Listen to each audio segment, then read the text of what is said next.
Bonjour à tous. Nous nous retrouvons aujourd'hui pour ce deuxième cours du module de soins infirmiers autonomes pour le bien-être des usagers. Nous allons parler aujourd'hui de l'équilibre alimentaire. Dans ce cours, nous allons aborder plusieurs aspects de l'équilibre alimentaire. Dans un premier temps, je vous proposerai une définition. Je vous présenterai aussi les différents nutriments, puis j'aborderai les besoins journaliers. Nous n'aborderons pas les régimes spécifiques, comme les régimes sans sel ou diabétiques.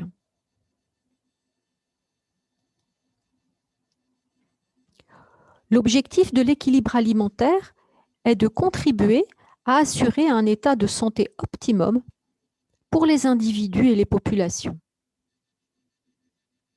En effet, l'alimentation joue un rôle important en santé publique en participant à la prévention de certaines maladies métaboliques et organiques. Selon le Fonds français pour l'alimentation et la santé, l'équilibre alimentaire s'obtient en variant l'alimentation pour apporter à l'organisme l'énergie et les nutriments nécessaires à son fonctionnement. Ainsi, l'équilibre alimentaire comporte les apports énergétiques, les apports qualitatifs. Nous aborderons également la malnutrition, que ce soit la dénutrition ou la suralimentation. Ainsi, selon l'OMS, la malnutrition est la conséquence des troubles liés à une suralimentation ou à une dénutrition. La dénutrition entraîne des retards de croissance, un faible rapport poids-taille, une insuffisance pondérale et des carences en micronutriments. La suralimentation entraîne le surpoids, l'obésité et les maladies liées à l'alimentation, telles que les cardiopathies, les AVC, le diabète ou certains cancers, par excès de gras, de sel et de sucre, et par le manque de nutriments. Enfin, nous allons parler du plaisir alimentaire, puisque l'alimentation est également un plaisir, ce qui n'est pas incompatible avec l'alimentation santé. Les neurosciences s'intéressent au plaisir alimentaire, notamment afin de savoir comment notre cerveau anticipe la dégustation d'un aliment. Dans la diapositive suivante, je vous propose le visionnage d'une petite vidéo sur l'alimentation, le plaisir dans l'alimentation et les comportements alimentaires, notamment les pulsions.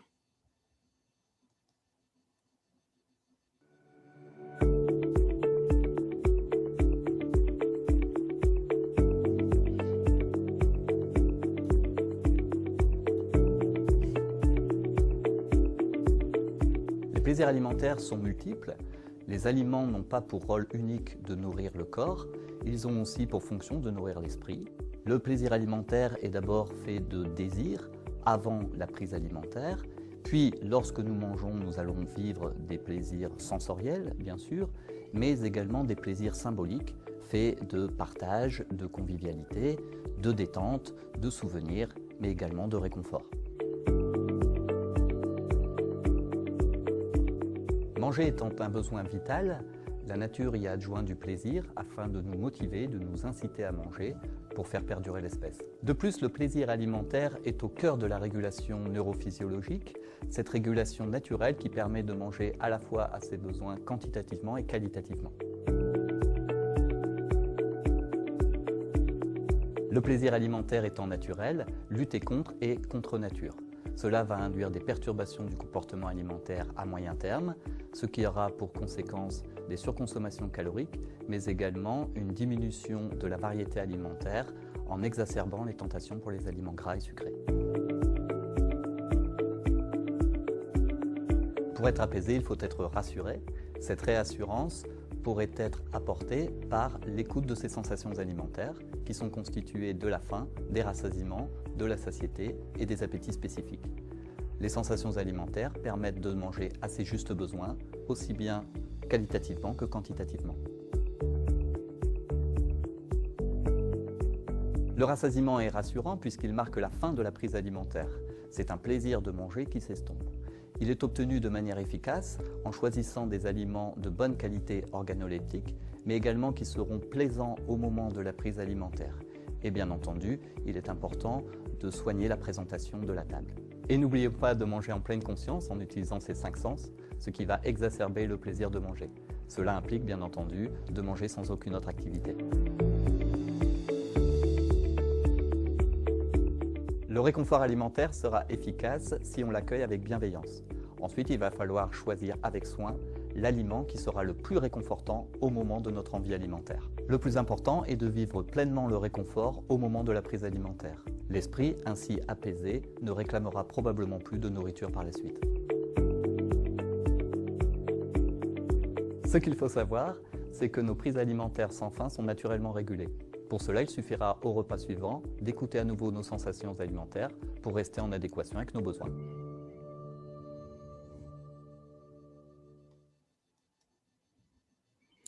Abordons maintenant les nutriments. C'est par la digestion que les aliments seront transformés en nutriments assimilables par l'organisme. Pour cela, 2 processus complémentaires, la digestion mécanique par le broyage et le malaxage et la digestion chimique, notamment par des enzymes telles l'amylase produite par les glandes salivaires, l'acide chlorhydrique par l'estomac et les sucs biliaires permettant la digestion des graisses. Il existe 3 familles de macronutriments, les protéines, les lipides et les glucides. Les macronutriments fournissent l'énergie nécessaire à l'organisme.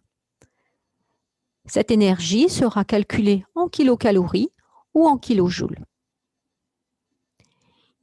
Nous trouverons également les micronutriments qui n'apportent aucune énergie à l'organisme, mais jouent un rôle essentiel dans de nombreux processus physiologiques. Les micronutriments comprennent les vitamines, les minéraux et les oligoéléments. Abordons les macronutriments et nous allons commencer par les protéines. Les protéines comportent 21 acides aminés, dont 8 sont dits essentiels car ils ne peuvent pas être synthétisés par l'organisme. Les protéines jouent un rôle structural et participent au renouvellement des tissus musculaires, des phaneres, de la matrice osseuse, de la peau, etc. Les protéines participent à de nombreux processus physiologiques sous forme d'enzymes digestives, d'hémoglobine, d'hormones, de récepteurs ou d'immunoglobulines. Les besoins de l'organisme sont de 12 à 15% de l'apport énergétique total. 1 gramme de protéines libère 4 kilocalories. Afin d'avoir un juste équilibre des apports en protéines, il est recommandé de réduire les apports de protéines animales, de favoriser les protéines d'origine végétale et d'utiliser la complémentation pour les personnes qui ne consomment ni viande, ni poisson, ni œufs. Dans le premier tableau, nous trouvons les sources de protéines d'origine animale et végétale. Dans le second tableau, nous trouvons les apports en protéines d'origine végétale de différentes sources.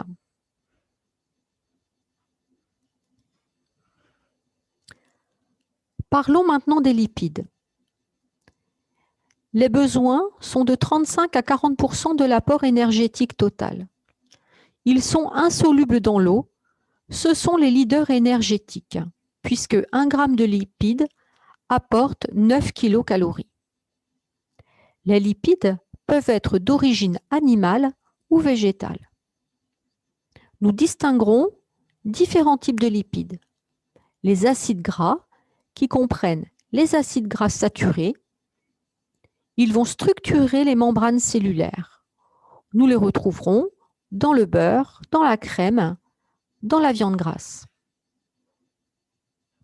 Les acides gras monoinsaturés, ils sont source d'oméga 9. Ils vont équilibrer le cholestérol, ils abaissent le LDL cholestérol et maintiennent le HDL cholestérol. On les retrouve dans l'huile d'olive, les volailles, l'avocat, les amandes. Les acides gras polyinsaturés sont source d'oméga 6 et d'oméga 3. Les acides gras polyinsaturés sont dits essentiels car ils ne sont pas synthétisables par l'homme, contrairement aux acides gras saturés et aux acides gras monoinsaturés. Les oméga 6 sont hypocholestérolémiants et hypotriglycéridémiants. Ils empêchent le dysfonctionnement plaquettaire et interviennent dans la fonction reproductrice. Les oméga 3 inhibent l'agrégation plaquettaire, ils augmentent le HDL cholestérol, ils sont hypotriglycéridémiants et participent au développement du système nerveux. Nous retrouvons également dans les lipides le cholestérol. Il est présent dans les produits d'origine animale. C'est un précurseur des hormones sexuelles. C'est un précurseur des sels biliaires qui participent à la digestion des graisses animales. C'est un précurseur de la vitamine D et un constituant des membranes cellulaires. Les triglycérides permettent le stockage des acides gras. Ils constituent une réserve importante d'énergie.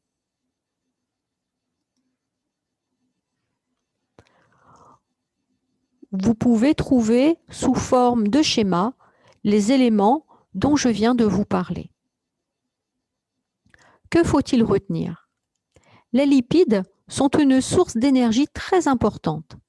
Certains sont dits essentiels car l'organisme ne sait pas les synthétiser, ce que l'on distinguera du mot indispensable.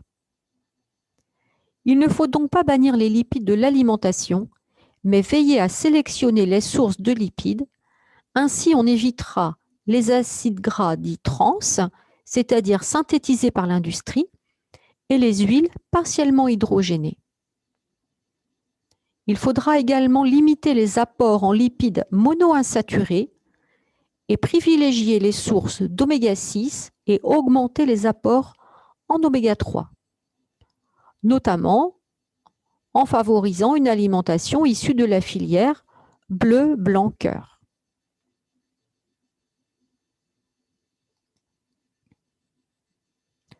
Abordons maintenant les glucides. C'est le substrat énergétique obligatoire des tissus glucodépendants, comme le cerveau, le foie et les muscles. C'est le combustible privilégié de l'organisme. Les besoins sont de 50 à 60% de l'apport énergétique total, dont 60% de glucides complexes et 40% de glucides simples. 1 g de glucides fournit 4 kcal. Dans les glucides, nous pouvons distinguer 3 types. Les glucides complexes, comme le pain ou les féculents, les glucides simples, que l'on retrouvera dans les fruits, les légumes et les produits laitiers, et les glucides simples ajoutés, que l'on retrouvera dans le sucre, le miel, les confiseries, les jus de fruits, etc.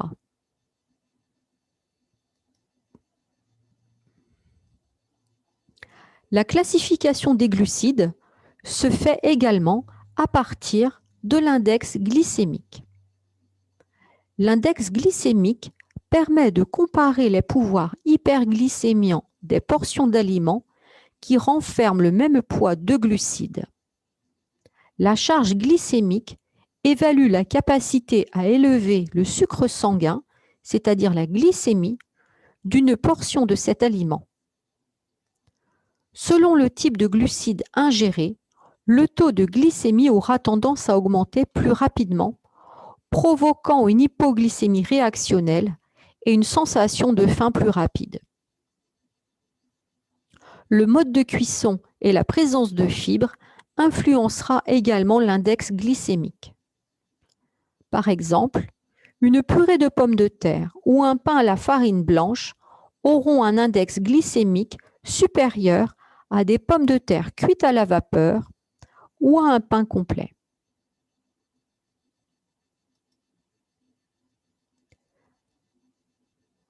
Appartenant également à la famille des glucides, nous retrouvons les fibres. C'est la partie végétale non digérée. Il y en a deux types, les fibres solubles et les insolubles. Leur rôle va être de réguler le transit intestinal. C'est un protecteur cardiovasculaire, il favorise l'effet de satiété et c'est un régulateur de la glycémie et du cholestérol. L'idéal est d'avoir un apport équilibré entre les deux types de fibres que l'on retrouvera dans les fruits, les légumes, les légumineuses et les céréales complètes.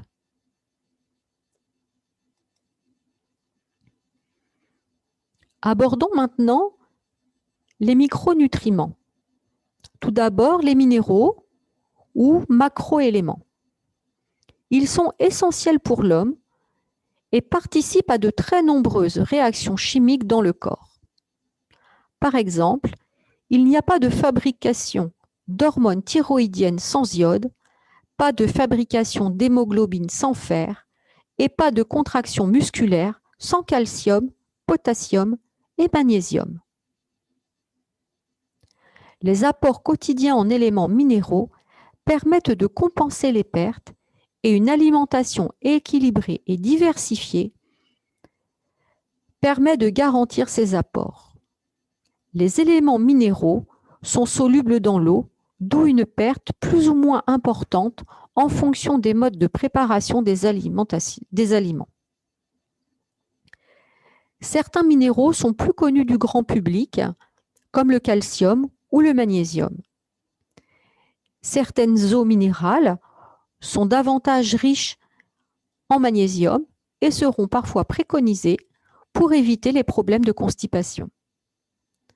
Enfin, on conseillera plutôt une eau minérale peu minéralisée pour la préparation des biberons.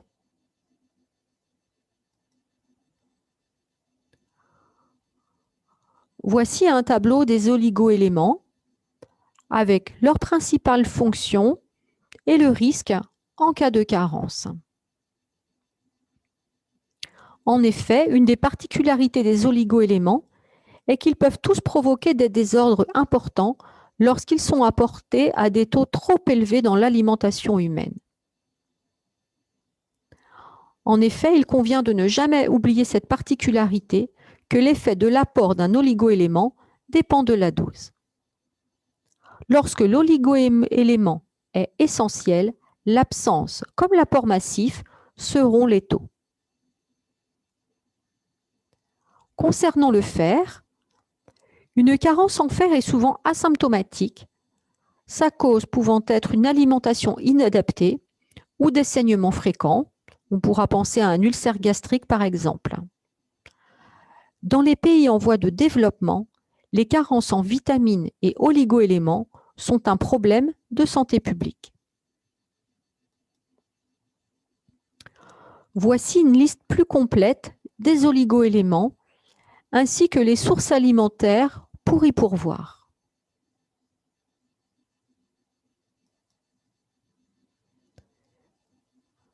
Abordons maintenant les vitamines. Elles sont sans valeur énergétique et ont un rôle vital dans l'organisme.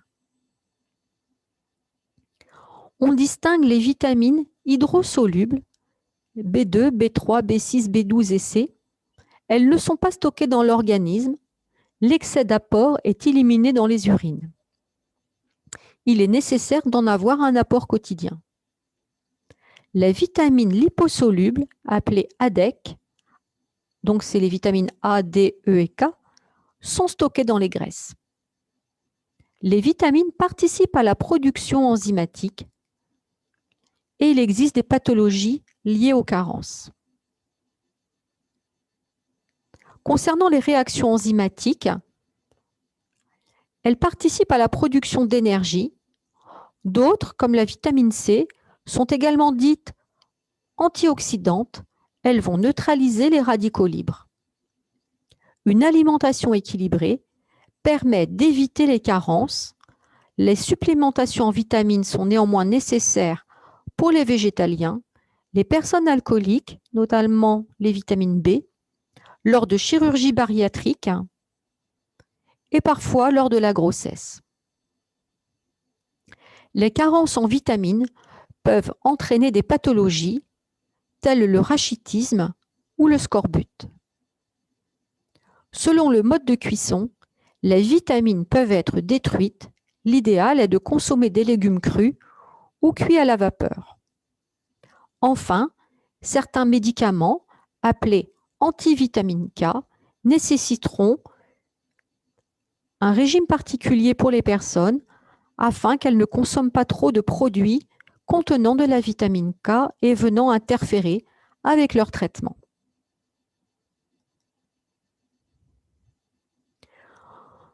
Voici un tableau récapitulatif des vitamines, leur rôle et où les trouver dans l'alimentation. Encore une fois, une alimentation variée et de bonne qualité permet de couvrir les besoins de l'organisme. Prenons l'exemple de la vitamine D. Comme on peut le voir dans le tableau, la vitamine D est produite à 80% par la peau sous l'effet des rayons solaires et 20% sont fournis par l'alimentation. Il est conseillé de s'exposer 1 heure les bras et le visage au printemps et à l'automne et 20 minutes l'été, ce qui suffirait à couvrir les besoins et à permettre le stockage de la vitamine D pour pouvoir assurer les besoins en hiver. Il faut dans ce cas privilégier une peau nue, c'est-à-dire sans filtre solaire et en dehors des heures les plus à risque de coups de soleil. En cas de carence, certains aliments sont supplémentés en vitamine D, notamment certains fromages blancs.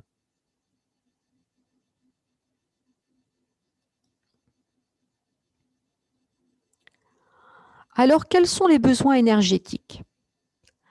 L'organisme tire l'énergie nécessaire à son fonctionnement des aliments qu'il ingère. Les besoins sont évalués en calories ou en joules. 1 g de glucides libère 17 kJ, soit 4 kcal. 1 g de lipides, 9 kcal. 1 g de protéines, 4 kcal.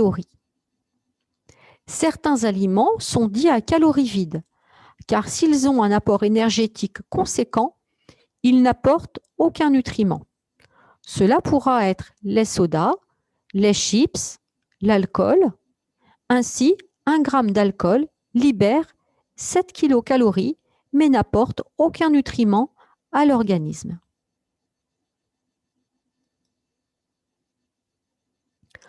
Dans ce tableau, nous pouvons retrouver les besoins énergétiques selon l'âge et les situations. Ainsi, selon l'activité des personnes, qu'on soit une femme adulte, enceinte, ou un homme ou un adolescent, les besoins seront différents. Cela concerne également le niveau d'activité, qu'elle soit moyenne ou intense.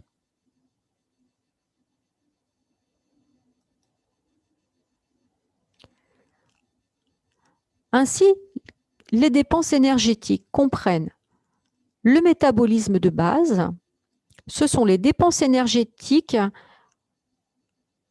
au repos.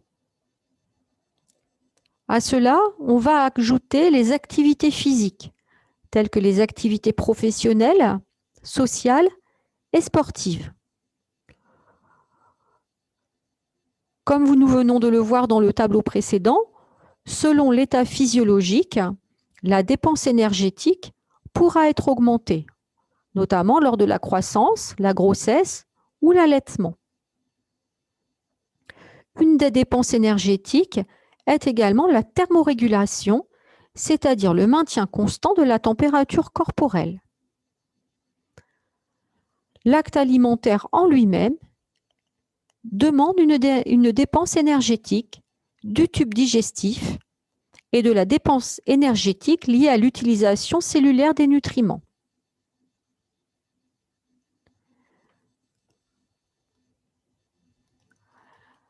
Le métabolisme de base des hommes est plus important que celui des femmes du fait de la présence de muscles en plus grande quantité de façon physiologique. Dans l'état physiologique, nous pourrons également noter l'action de certaines hormones, notamment thyroïdiennes, qui vont stimuler le métabolisme et parfois entraîner une prise de poids lors d'une hypothyroïdie ou une perte de poids lors d'une hyperthyroïdie.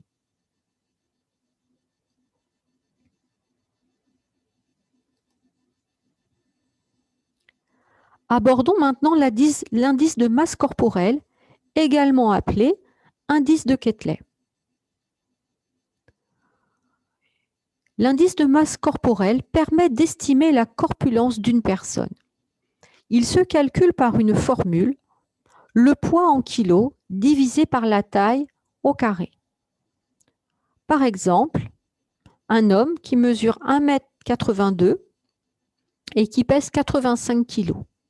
Le calcul sera 85 divisé par 1,82 m multiplié par 1,82 m. Nous retrouvons donc 85 divisé par 3,31. L'IMC est donc de 25 arrondi. Nous l'avons vu, l'IMC a pour objectif d'estimer la corpulence. Il permet également d'orienter le diagnostic concernant l'état nutritionnel des patients. La réalisation de l'IMC nécessite de peser et mesurer les patients.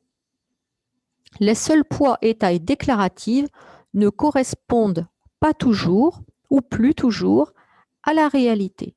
Les patients auront tendance à augmenter leur taille parfois et parfois aussi à diminuer leur poids. En outre, la surveillance du poids est idéalement à faire sur la même balance. En effet, il n'est pas rare d'avoir 1 à 2 kg d'écart entre deux balances différentes. Le poids et l'IMC devront donc être mesurés à chaque consultation ou hospitalisation et renseignés dans le dossier du patient. Une fois qu'on a mesuré l'IMC, il faut le comparer aux chiffres des IMC des ABAC que l'on va retrouver dans la diapositive suivante.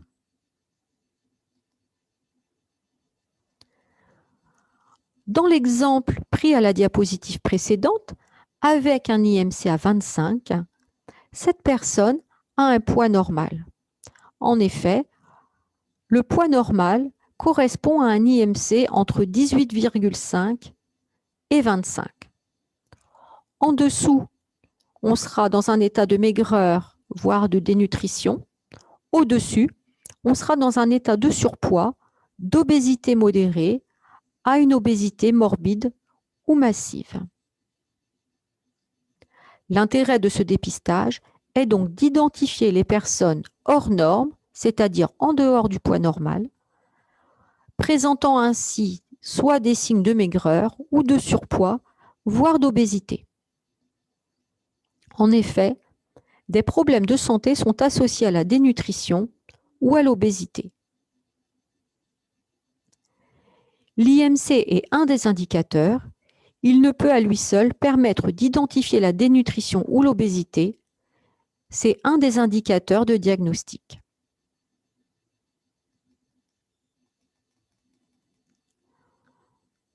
Dans le domaine de l'exception, on pensera aux personnes très musclées qui pèsent parfois très lourd et n'ont pas de problème d'obésité, ou aux personnes ayant une maigreur constitutionnelle.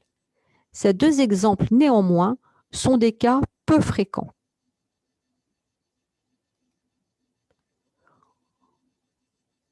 Voici une forme d'ABAC que vous trouverez souvent dans les dossiers des patients et qui vous permettront de noter l'IMC des patients.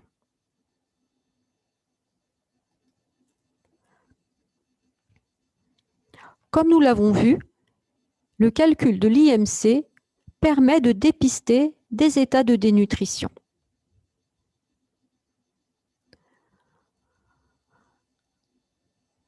Lorsque l'on parle d'anorexie, il faut venir à cette terminologie initiale qui veut dire perte d'appétit.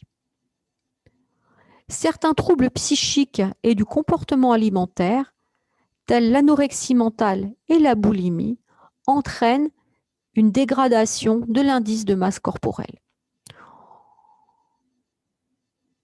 Vous trouvez ci-dessous le site de Fil Santé Jeune que vous pourrez proposer aux jeunes que vous prendrez en charge. On trouvera des patients atteints de troubles du comportement alimentaire dans les services de pédiatrie, puisque cette pathologie touche majoritairement les jeunes filles à l'adolescence. Le dépistage se fait parfois par l'intermédiaire de l'infirmière scolaire. La plateforme d'écoute est donc mise à leur disposition. Enfin, l'anorexie est un signe que l'on retrouve souvent, notamment dans deux pathologies, la dépression et le cancer.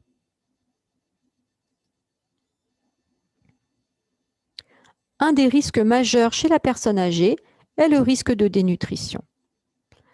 Nous allons voir que chez la personne âgée, les critères de dénutrition ne sont pas identiques que chez la personne adulte. La présence d'un seul de ces critères permet de diagnostiquer le risque de dénutrition.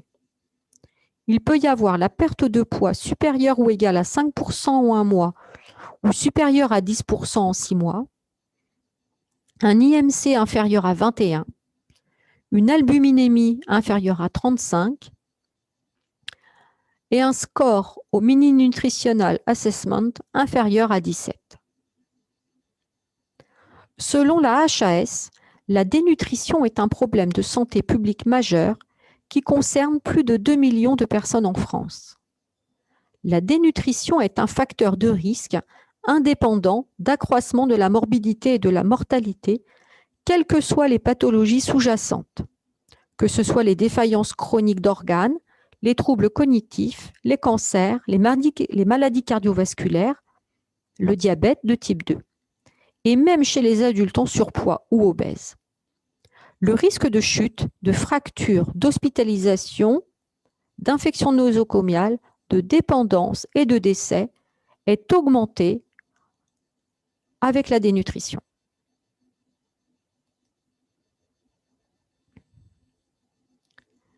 Nous allons maintenant aborder l'obésité.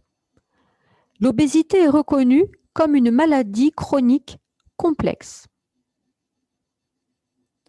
L'obésité concerne la quasi-totalité de la planète, dont de nombreux pays émergents. L'obésité entraîne des troubles de santé, dont le diabète de type 2. Elle accroît aussi le risque d'hypertension artérielle, d'athérosclérose, notamment en raison d'une inflammation des artères, mais aussi de dyslipidémie, de maladies du foie, la stéatose hépatique non alcoolique, de maladies rénales chroniques. Elle est aussi associée à de nombreux cancers, en particulier du sein, de l'utérus ou encore du foie. Parmi les complications, on compte également des maladies respiratoires, le syndrome d'apnée du sommeil, l'hypoventilation, ainsi que des troubles hormonaux. La mortalité totale augmente avec un IMC supérieur à 28, sauf chez la personne âgée. Une diminution de 5 à 10% de poids réduit également la survenue de diabète de type 2. Après l'alimentation, l'activité physique est le second élément de prise en charge de l'obésité, afin de préserver la masse maigre. Enfin, face à une obésité abdominale, celle-ci est prédictive de pathologies cardiovasculaires. Un nouvel indicateur du risque est la mesure du rapport taille-hanche et du périmètre abdominal. Une étude a montré que toute augmentation de 2 heures par jour du temps passé à regarder la télévision augmente de 23% le risque de devenir obèse en 6 ans et inversement, toute heure de marche quotidienne est associée à une diminution de 24% du risque de devenir obèse. Il est important de bien identifier qu'un indice de masse corporelle normal ou élevé n'exclut pas la possibilité d'une dénutrition. Ainsi, une personne en surpoids ou obèse peut être dénutrie si son régime alimentaire est pauvre en nutriments.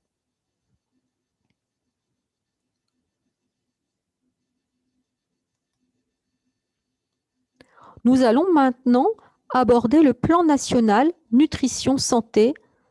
Actuellement, il s'agit du numéro 4.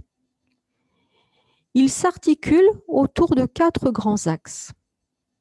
Améliorer pour tous l'environnement alimentaire et physique pour le rendre plus favorable à la santé et réduire les inégalités sociales de santé. Encourager les comportements favorables à la santé, mieux prendre en charge les personnes en surpoids, dénutries ou atteintes de maladies chroniques, impulser une dynamique territoriale, développer la recherche, l'expertise et la surveillance en appui de la politique nutritionnelle. Le constat est que près de la moitié des adultes est en surpoids, dont 17% d'obèses. Concernant les inégalités sociales, il y a 4 fois plus d'enfants d'ouvriers que d'enfants de cadres qui sont obèses.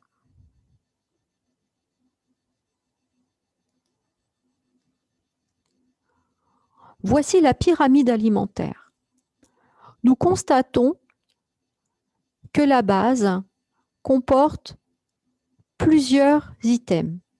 Une activité physique, ainsi 30 minutes de marche rapide ou son équivalent est recommandé par jour. En boisson, il faut favoriser l'eau et les boissons non sucrées. Il faudra consommer des légumes au minimum 300 grammes par jour et 250 grammes de fruits. Il faudra également manger des féculents, des produits laitiers, du poisson, des légumineuses, de la viande rouge. On voit que la portion des matières grasses est beaucoup plus limitée que la part des légumes, par exemple. Et tout en haut de la pyramide, en décalé, des éléments non indispensables que l'on pourra prendre de manière limitée en toute petite quantité. Ce sont les produits gras et ou salés, les viandes transformées, les boissons sucrées ou alcoolisées.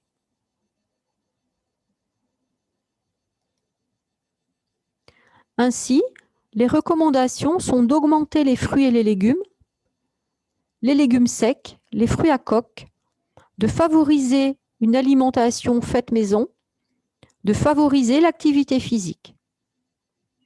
Essayez d'aller vers du pain complet et des céréales complètes. Consommer des poissons gras et des poissons maigres en alternance.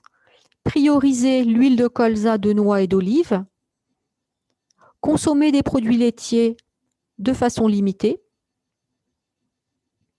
Favoriser une alimentation de saison et des aliments produits localement.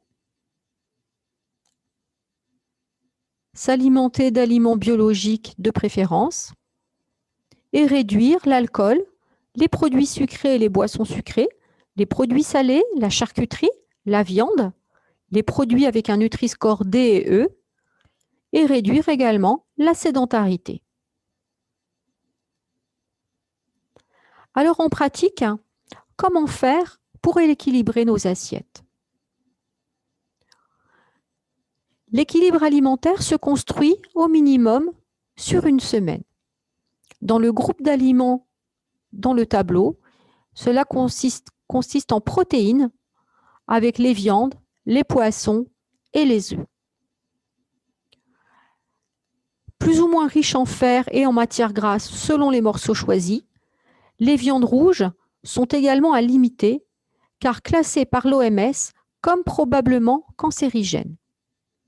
Les viandes transformées, comme les saucisses, les salaisons, les charcuteries, sont classées comme cancérogènes.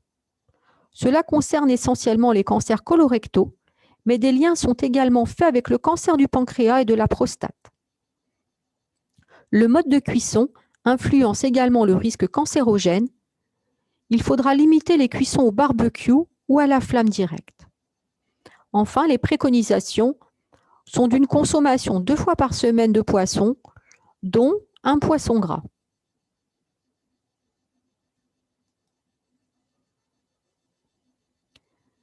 Dans les féculents, nous retrouverons le pain et les céréales.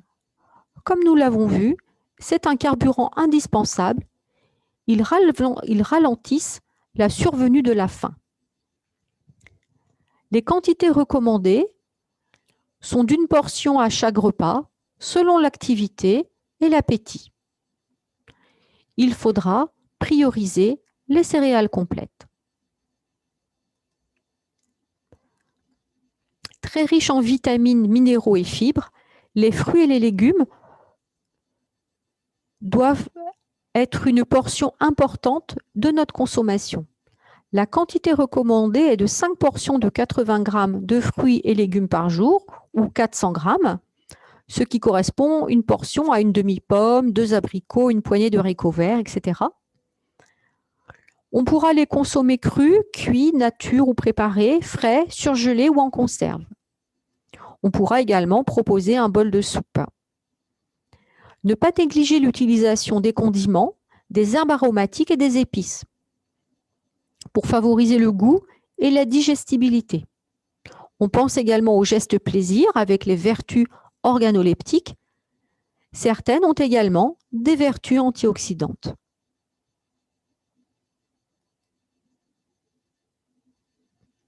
Les produits laitiers apportent 80% du calcium. Il faudra privilégier la variété. La quantité recommandée pour un adulte est de 2 produits laitiers par jour. Pour les enfants, les adolescents et les personnes âgées, il est recommandé 3 à 4 portions de produits laitiers par jour.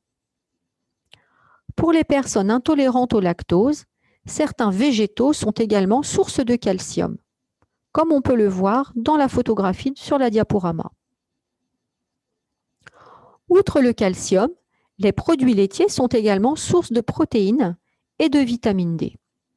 Enfin, selon leur origine, elles seront plus ou moins riches en graisse ou en sel.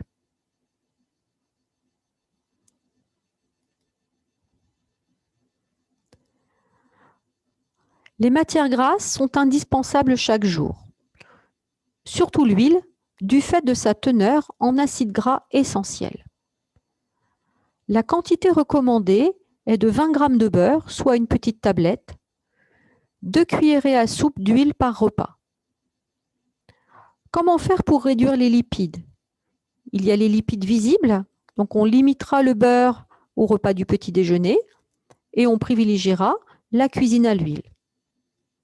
Dans les lipides invisibles, eh bien, on limitera la charcuterie et la pâtisserie à 1 fois par semaine.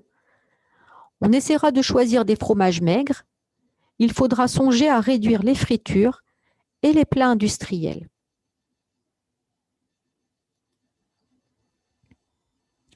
Comme nous l'avons vu dans la pyramide, la boisson, eh bien, l'eau est la seule boisson indispensable.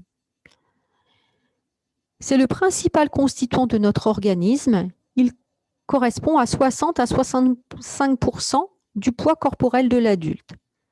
Il est recommandé d'absorber 1,5 litre d'eau par jour. Les sodas avec ou sans édulcorant pourront être consommés de manière ponctuelle. Enfin, l'alcool favorise les maladies cardiovasculaires et un régime alimentaire déséquilibré. Dans le tableau, nous pouvons voir la quantité d'alcool pour un verre. Il s'agit d'un verre de bar. Souvent, à la maison, les personnes ont tendance à mettre des quantités plus importantes. Donc, pour un verre d'alcool, on a 10 grammes d'alcool pur. Et nous avons vu que 1 gramme d'alcool apportait 7 calories. Donc, pour un verre, nous avons déjà 70 calories et des calories vides, puisque ça n'apporte aucun nutriment. Concernant les boissons sucrées, comme nous pouvons le voir, eh bien, c'est du sucre liquide, puisque dans une canette de 33 centilitres, on peut trouver jusqu'à 9 morceaux de sucre. Nous voyons dans le bas du tableau que même un jus de tomate apporte un peu plus d'un morceau et demi de sucre pour une canette de jus de tomate. Elles seront donc à consommer en exception.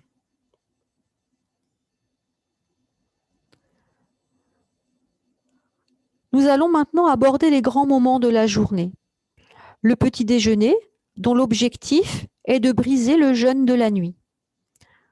C'est le premier carburant de la journée. Il permet d'assurer un bon équilibre alimentaire et de maîtriser son poids. On pourra y ajouter une matière grasse et un produit laitier. On priorisera les céréales complètes, comme du pain, du muesli ou du granola, fait maison, si possible. On pourra consommer un fruit ou un jus de fruits frais, puisque le jus de fruits en bouteille est aussi sucré qu'un soda.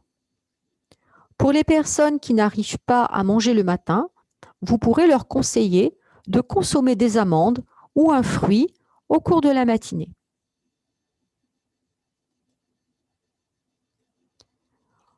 Voici 3 exemples de repas de déjeuner. Ce sont des repas équilibrés en macronutriments. Pour le plaisir gustatif, il sera possible d'agrémenter les repas avec des épices, des aromates. Chez la personne âgée, la perte de goût apparaît comme un phénomène normal lié au vieillissement des organes sensoriels. Il pourra être intéressant, de ce fait, de leur apporter des épices ou des aromates pour qu'elles aient plus de saveur lorsqu'elles mangent.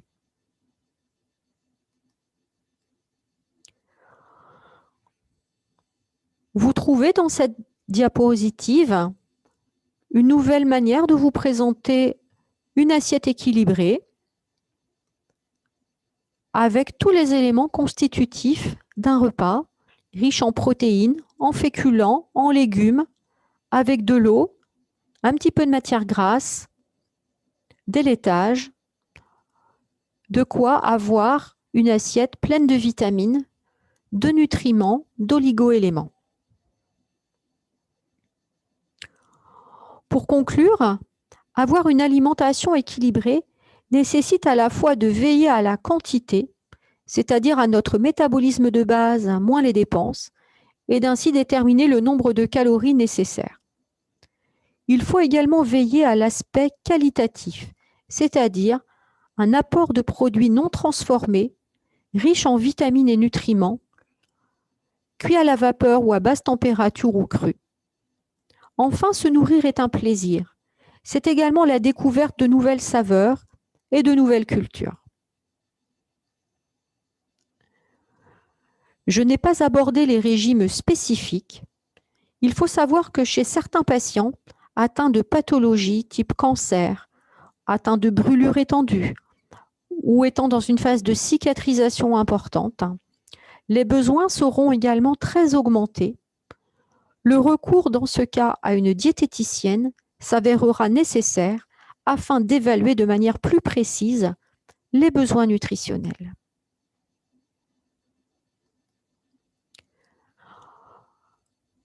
Voici des sources documentaires que vous pouvez consulter afin d'approfondir les recherches concernant ce cours.